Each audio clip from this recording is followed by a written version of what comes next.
మీరు ఏం చేస్తుంటారండి ప్రొఫెషన్? నేను ఇప్పుడు ఐసర్ తిరుపతిలో డేటా సైన్స్ ఆర్టిఫిషియల్ ఇంటెలిజెన్స్ మీద మాస్టర్స్ చేస్తున్నాను. అయితే ఒక చదువుకున్నటువంటి వ్యక్తిగా అమరావతి రాజధానికి సంబంధించి కానీ ఆంధ్రప్రదేశ్ రాజధాని అంటే అమరావతి గురించి మీ అభిప్రాయం ఏంటి? ఆంధ్రప్రదేశ్ రాజధాని అమరావతి అవడం చాలా బాగుంటుంది. ఎందుకంటే స్టేట్ మధ్యలో ఉండడం వల్ల అందరికీ వెసులుబాటు ఉంటుంది, పేద ప్రజలకి అందరికీ. కావున అందరికీ వెసులుబాటు ఉండే ప్రాంతము విజయవాడ దగ్గర ఉంటుంది, రైల్వే స్టేషన్ కూడా దగ్గర ఉంటుంది కాబట్టి సౌకర్యాలు ఉంటాయని రాజధాని బాగుంటుంది. అలాగే అది మంచి క్యాపిటల్ సిటీలా ఉంటే ఇంకా బాగుంటుంది. లాస్ట్ గవర్నమెంట్లో మనం చూస్తే మూడు రాజధానులు దుబ్బాడు, అక్కడ ఏమీ జరగలేదు. లాస్ట్కి ఏమైందంటే మొత్తం ఆ ఏరియా అంతా ఫారెస్ట్ అయిపోయింది. హైకోర్టు చుట్టూ కూడా చూస్తే ఫారెస్ట్ ల్యాండ్ అయిపోయింది. పైగా రైల్వే పట్టాలు కూడా అసలు మొత్తం ఫారెస్ట్ ల్యాండ్ లాగా కవర్ అయిపోయింది, తుప్పట్టిపోయాయి. చాలా బాధ వేసిందండి. నేను చూశాను ప్రాంతాన్ని ఎట్లుంది ఏంటి అని. జగన్మోహన్ రెడ్డి వాళ్ళ ప్రభుత్వం అంతా సమాధులు పూడ్చడానికి కూడా పనికిరాని ల్యాండ్ అన్నారు. చాలా వెసులుబాటు ఉన్న ప్రాంతం అది. అంటే భౌగోళికంగా అంటే సెంటర్గా ఉండడం అదంతా అడ్వాంటేజ్ అంటారు అమరావతికి, లేకపోతే మైనస్ అంటారు లొకేషన్? చాలా అడ్వాంటేజ్ అండి. అంటే ప్రజలు కూడా వచ్చి బాగా విజిట్ చేస్తారు. బుద్ధిస్ట్ స్టాచ్యూ ఉండడం వల్ల కానీ, చుట్టుపక్కల ప్రాంతాలు మంచి కొండపల్లి కానీ ఈ ప్రాంతాలు ఉండడం వల్ల అదొక టూరిజం స్పాట్ అవుతుంది. అలాగే కంపెనీస్ పెట్టడానికి కూడా చాలా మంచి ప్రదేశం అది. అన్ని వేల ఎకరాలు ఒక చోట అవసరం, అసలు రాజధానికి అన్ని వేల ఎకరాలు ఎందుకు అంటున్నారు కొంతమంది, దాని గురించి ఉంటారు. గత ప్రభుత్వము చంద్రబాబు గారిని చాలా విమర్శించింది. అదే హైదరాబాద్ తీసుకుంటే ఆ కొండల్ని మొత్తం క్లియర్ చేసి అంత పెద్ద సైబర్ టవర్స్ కానీ అట్లాంటివి పెట్టారు కదా, అది కూడా 1000 ఎకరాలే కదా అప్పట్లో తీసింది. ఇప్పుడు 1000 ఎకరాలు తీస్తున్నారు. అలాంటి ప్లేస్ని తయారు చేద్దామని చంద్రబాబు గారు అనుకున్నారు కదా. సో అట్లా అవుతుందని మేము భావిస్తున్నాం. హైదరాబాద్ లాగా అవుతుందంటారు అమరావతి? సింగపూర్ లాగా అవుతుందండి బాబు గారి చేతిలో. అంటే కొంతమంది గ్రాఫిక్స్ అవన్నీ అవ్వవు, అది ఎన్ని వందల సంవత్సరాలు పట్టుద్దు అంటున్నారు. టైం పడుతుందండి, ఒక 10 ఏళ్ళైనా 15 ఏళ్ళైనా పడుతుంది. కానీ ప్రజలు ఓట్లేసి గెలిపించాలి ఆ 10 ఏళ్ళైనా కూడా. ఓకే.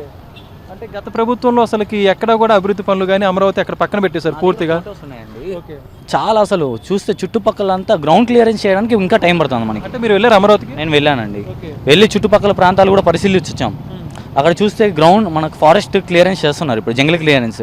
అది చేయడానికి 8 నెలలు పడుతుందంటే అర్థం చేసుకోండి అక్కడ ఎన్ని ఉన్నాయో. అంతస్తులు కానీ, కలెక్టర్స్కి బంగ్లాస్ కానీ, మినిస్టర్స్కి బంగ్లాస్ కానీ ఇచ్చినవన్నీ పాములు చేరి తుప్పు పట్టిపోయి ఉన్నాయి. గేట్లన్నీ కూడా ఎక్కడెక్కడ ఆగిపోయి ఉన్నాయి కూడా, కన్స్ట్రక్షన్ అంతా అయిపోయి ఉంది. అమరావతి రాజధాని అయితే మనకి జరగబోయే మేలు అంటే అడ్వాంటేజ్ ఏవే ఉంటారు? మంచి కంపెనీస్ వస్తాయండి. అక్కడ క్యాపిటల్ సిటీ కూడా అవుతుంది. పైగా ఈ కోర్టు ఉండడం వల్ల ఇంకా అంటే అందరికీ దగ్గర ఉంటుంది వెళ్ళడానికి. వైజాగ్ నుంచి సెంటర్ పాయింట్, ఇటు రాయలసీమ నుంచి సెంటర్ పాయింట్ అవడం వల్ల చాలా బాగుంటుంది. అంటే ఇప్పుడు ఫ్యూచర్ మన భవిష్యత్ తరాలు, ఇప్పుడు మీరు చదువుకున్న వ్యక్తిగా ఇక మీద నుంచి మన పక్క రాష్ట్రం వైపు వెళ్ళే అవసరం లేదంటారు? ఇంకా అస్సలు అవసరం లేదండి. ఇప్పుడు బాబు గారు డేటా సైన్స్ ఆర్టిఫిషియల్ ఇంటెలిజెన్స్ అని అందరికీ ప్రోత్సహిస్తున్నారు. అదేవిధంగా నేను ఇప్పుడు చేస్తున్నటువంటి సెంట్రల్ ఇన్స్టిట్యూట్ కూడా Indian institute of science education research, ఇది కూడా బాబు గారు తెచ్చిన విద్యా సంస్థే. సో ఇది దీంట్లో కూడా డేటా సైన్స్ అనేది కొత్తగా ప్రారంభించారు. ఇక్కడ మన ఆంధ్రాలో కూడా డేటా సైన్స్ మీద బాగా గ్రిప్ తెస్తున్నారు. ఎందుకంటే బాబు గారు దీన్ని బాగా ప్రమోట్ చేస్తున్నారు. సో ఇక్కడ కూడా కాలేజెస్ కూడా ప్రమోట్ చేస్తున్నాయి. టెక్నాలజీని ఎవరు ప్రమోట్ చేయలేదా? ఎవరు చేశారండి? గుడ్డు అన్నారు, ఏమొచ్చిందండి? కంపెనీలు ఏమీ రాలేదు కదా. డేటా సైన్స్ అంటే తెలియదు, ఆర్టిఫిషియల్ ఇంటెలిజెన్స్ అంటే కూడా తెలియదు వాళ్ళకి. అట్లాంటి వాళ్ళు ఉన్నారు లాస్ట్ టైం మినిస్టర్స్గా. చదువుకున్నటువంటి వ్యక్తిగా, ఆంధ్రప్రదేశ్ పౌరుడిగా అమరావతి అక్కడ పెట్టడం, అక్కడ అభివృద్ధి వీటన్నిటి మీరు యాక్సెప్ట్ చేస్తున్నారు? ఖచ్చితంగా చేస్తానండి. మీ తరపు నుంచి మరి ప్రభుత్వానికి ఏం చెప్పాలనుకుంటారు అమరావతి ఆ పనులు కొనసాగిస్తున్నందుకు? ఇప్పుడు త్వరగా పనులు చేస్తే బాగుంటుందండి. కొద్దిగా మ్యాన్ పవర్ ఎక్కువ పెట్టి కంపెనీస్ ఎక్కువ తెచ్చి ఎల్ఎన్టీ కానీ, ఎఫ్కాన్స్ కానీ అట్లాంటి కన్స్ట్రక్షన్ కంపెనీస్ తీసుకువచ్చి త్వరగా కన్స్ట్రక్షన్ చేస్తే చాలా బాగుంటుందని. సో మీరు ఏం చేస్తుంటారు? Real estate. ఆంధ్రప్రదేశ్ రాజధానికి సంబంధించి మీ అభిప్రాయం ఏంటండి? ఏకైక రాజధాని అమరావతి. అంటే ఒక అమరావతి ఉండాలంటారు? అమరావతి డెవలప్ అయిందంటే మొత్తం స్టేట్ మొత్తం డెవలప్ అవుతుంది. ఓకే, అది ఎలా అయ్యే అవకాశాలు ఉన్నాయంటారండి మీకు సంబంధించి? మీరే అంటే ఒక రాజధాని ఉంటే, క్యాపిటల్ రాజధాని అనేది ఒకటి ఉంటే ఆటోమేటిక్గా ఇన్వెస్ట్మెంటర్స్ వచ్చేవాళ్ళు అక్కడికి వచ్చి అక్కడి నుంచి డిస్పాచ్ డిస్ట్రిక్ట్స్కి, ఏ డిస్ట్రిక్ట్లో ఏ సౌకర్యం ఉందో ఆ ఇండస్ట్రీ ఎక్కడ పెడితే బాగుంటుంది అనేది ఎక్స్పెండ్ అవుతుంది. దానివల్ల ఆర్థికంగా అభివృద్ధి చెందిందంటే అమరావతి అనేది ఒక క్యాపిటల్ ఉంటే, స్టేట్ అభివృద్ధికి సంబంధించి క్యాపిటల్ అనేది ఒక్క చోట ఉంటే టోటల్ డెవలప్మెంట్ షేర్ అవుతుంది. అంటే సో ఒక చోట నుంచి అభివృద్ధి అనేది మొత్తంగా షేర్ అవుతుంది అంటారు. అంటే అమరావతి ప్రాంతమే రాజధాని అని చెప్పడానికి కానీ అక్కడ అమరావతి అలానే పెట్టడం అనేది దాని గురించి మీరేమంటారు? అక్కడే పెట్టడం ఆల్రెడీ చూసాము, చంద్రబాబు నాయుడు డెవలప్ చేసింది మనం హైదరాబాద్ చూసాము. దాన్ని బట్టి ఇప్పుడు 33,000 ఎకరాల రైతులు వాళ్ళ సొంత దీంతో ఇష్టపడి చంద్రబాబు నాయుడు డెవలప్మెంట్ ఇష్టపడి ఇచ్చారు కాబట్టి చేస్తాడని నమ్మకం ఉంది. అంటే 33,000 ఎకరాలు ఎందుకు అని చెప్పేసి కొంతమంది జనాల్లో కొంతమంది నాయకులు ఉన్న అభిప్రాయం. అన్ని ఎకరాలు అవసరం అసలు అంటున్నారు. చెప్తా ఉంటారు, ఒక్కొక్క నాయకుడు ఒక్కొక్క మాదిరి చెప్తా ఉంటారు. కానీ డెవలప్మెంట్ అయితే అమరావతి అయితే సెంటర్. ఇప్పుడు మన కర్ణాటకకు కానీ తమిళనాడు కానీ ఇట్లా తెలంగాణకు కానీ మహారాష్ట్ర ఇట్లా ఇది ఒరిస్సాకి సెంటర్ సిటీ ఏదంటే అమరావతి అయితేనే బాగుంటుంది. ఓకే.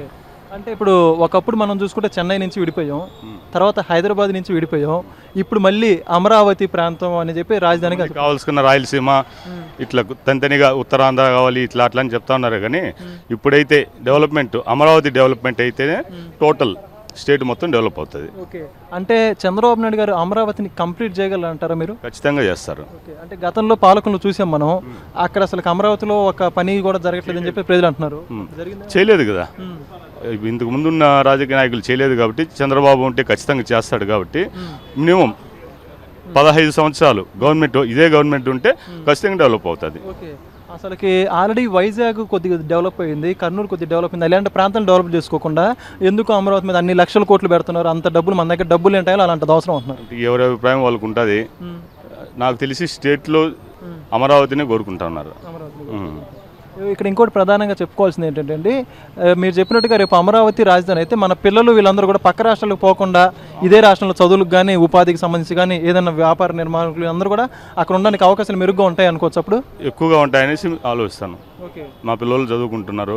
ఇప్పుడు తమిళనాడు లేకపోతే ఇంకా వేరే స్టేట్ తెలంగాణను ఇప్పుడు తమిళనాడు ఇట్లా చూస్తూ ఉన్నారు ప్రతి ఒక్కరు. అదే మన ఆంధ్రాలో ఒక క్యాపిటల్ సిటీ అనేది డెవలప్ అయిందంటే ఆటోమేటిక్గా ఎంప్లాయ్మెంట్ అక్కడ డెవలప్ అవుతుంది. ఇప్పుడు ఐటీ హబ్గా వైజాగ్, రాజధాని అమరావతి, అట్లా ఇప్పుడు హైకోర్టు బెంచ్ వచ్చి కర్నూలు ఇట్లా అనుకున్నాం. కాబట్టి డెవలప్మెంట్ ఒక చోట కాదు కదా, మూడుగా విస్తరించున్నాయి. కాబట్టి అక్కడ ఆ పక్క డిస్టిక్లు ఒక్కొక్క డిస్టిక్ డెవలప్ అవుతుంది. సో మొత్తంగా చంద్రబాబు నాయుడు గారు హైదరాబాద్ లాంటి రాజధాని మనకి అమరావతిని చేయగలుగుతారు. 10 నుంచి 15 సంవత్సరాలు చంద్రబాబు నాయుడు గారు ఉంటే ఖచ్చితంగా డెవలప్ అవుతుంది. హైదరాబాద్లోనే అవుతుందా? హైదరాబాద్ మించి అవుతుంది అనుకో. హైదరాబాద్ మించి అవుతుంది. అక్కడ రోడ్లు ఇప్పుడు అక్కడ పొజిషన్తో దీన్ని పోల్చలేము. ఇది దానికి 2 3 డెవలప్ అవుతుంది. ఎందుకంటే రోడ్లు డెవలప్మెంట్ కానీ ఏది కానీ ఇప్పుడే స్టార్ట్ చేసి ముందుగానే నిర్ణయించుకొని 100 ఫీట్ అనేది లేకపోతే 150 ఫీట్ 200 ఫీట్ ఇప్పుడు 50 ఇయర్స్ తర్వాత డెవలప్మెంట్కు ముందే ఆలోచించి డెవలప్ చేస్తున్నారు. కాబట్టి ఖచ్చితంగా అమరావతి 100% డెవలప్ అవుతుంది. మరి ఇప్పుడు మీ తరపు నుంచి రాజధానికి కంటిన్యూ చేస్తున్నట్టు ప్రభుత్వానికి మీ తరపు నుంచి ఏం చెప్పాలనుకుంటున్నారు? ఖచ్చితంగా అమరావతిని డెవలప్ చేయాలి. అమరావతితో కూడా మిగతా ఉత్తరాంధ్ర కానీ రాయలసీమ కానీ ఇట్లా 3 వీటిని తీసుకొని డెవలప్ చేస్తే ఆ పక్కన డిస్టిక్లు కూడా డెవలప్ అవుతాయి.